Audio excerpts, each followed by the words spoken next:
తెలంగాణ రైతు సంఘం నాయకులు గోవిందరావు కామెంట్స్. రైతు సంఘం సభలో ప్రధాన కార్యదర్శిగా ఎన్నికయ్యారు.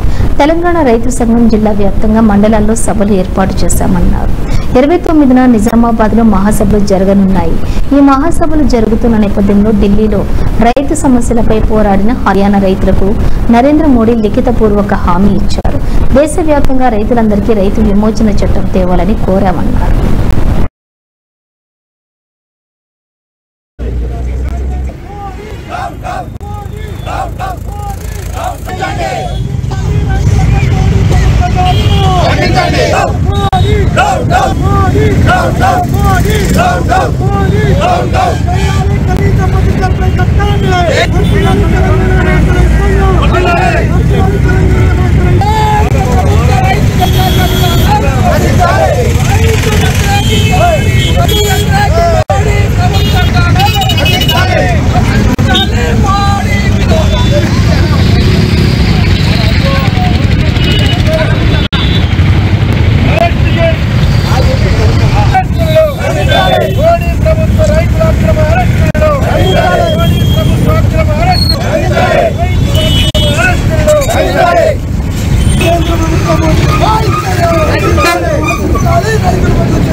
ఈ దేశంలో రైతాంగ ఉద్యమ ఫలితంగా 3 నల్ల చట్టాలు రద్దు చేశారు. కానీ 3 నల్ల చట్టాలు రద్దు చేసేటువంటి సమయంలోనే కనీస మద్దతు ధరల గ్యారంటీ చట్టం చేస్తామని చెప్పేసి నరేంద్ర మోడీ ప్రభుత్వం రాతపూర్వకంగా హామీ ఇచ్చింది.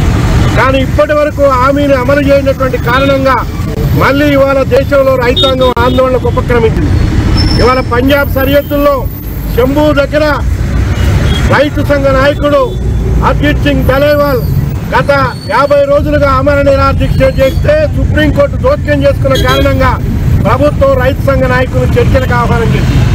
7 సార్లు జరిపినటువంటి చర్చల్లో కూడా కనీస మద్దతు ధరల గ్యారంటీ చట్టం మీద ఈ ప్రభుత్వం హామీ ఇవ్వనటువంటి కారణంగా మళ్ళీ సరిహద్దుల్లో జమ్మూ కనౌరి సరిహద్దుల్లో రైతులు గత కొంతకాలంగా ఆందోళన చేస్తా ఉన్నారు. ఇవాళ చివరికి రైతుల డిమాండ్లు నెరవేర్చకుండా పాశవికంగా ఈ రైతు ఉద్యమాన్ని అణిచేసేదానికోసం నిన్న పంజాబ్ సరిహద్దుల్లో మొత్తం రైతుల దీక్షా శిబిరాలను మొత్తం కూడా పోలీసుల చేత తొలగించి 200 మంది రైతులను అరెస్టు చేసి రైతు సంఘ నాయకులు కూడా అక్రమంగా అరెస్టు చేసి జైల్లో పెట్టినటువంటి ఈ ప్రభుత్వం ఇవాళ ఈ ప్రభుత్వం రైతు వ్యతిరేక ప్రభుత్వం. రైతులకు ఇచ్చినటువంటి హామీలను అమలు చేయకుండా ఇవాళ రైతు ఉద్యమాలను అణిచివేయాలని చూస్తున్నటువంటి నరేంద్ర మోడీకి కనీస మద్దతు ధరల గ్యారంటీ చట్టం తెచ్చేంత వరకు కూడా రైతులు ఈ దేశంలో ఉద్యమం చేస్తారు. ఒకవైపున నరేంద్ర మోడీ ఈ దేశ వ్యవసాయ రంగాన్ని కార్పొరేట్ల కట్టబెట్టాలని చూస్తూ ఇవాళ ఈ చట్టాలు తీసుకొస్తా ఉన్నారు. ఇవాళ జాతీయ వ్యవసాయ మార్కెటింగ్ విధాన చట్టం తీసుకొచ్చి మార్కెటింగ్ వ్యవస్థను మొత్తం కూడా కంపెనీలకి కార్పొరేట్ల కట్టబెట్టాలని చూస్తారు. అందుకని ఈ రైతు వ్యతిరేక విధానాలకు నిరసనగా రైతు ఉద్యమం మీద మోడీ ప్రభుత్వం యొక్క దమనకాండకు నిరసనగా ఈ నిరసన కార్యక్రమం నిర్వహిస్తాను. భవిష్యత్తులో కూడా పెద్ద ఎత్తున కనీస మద్దతు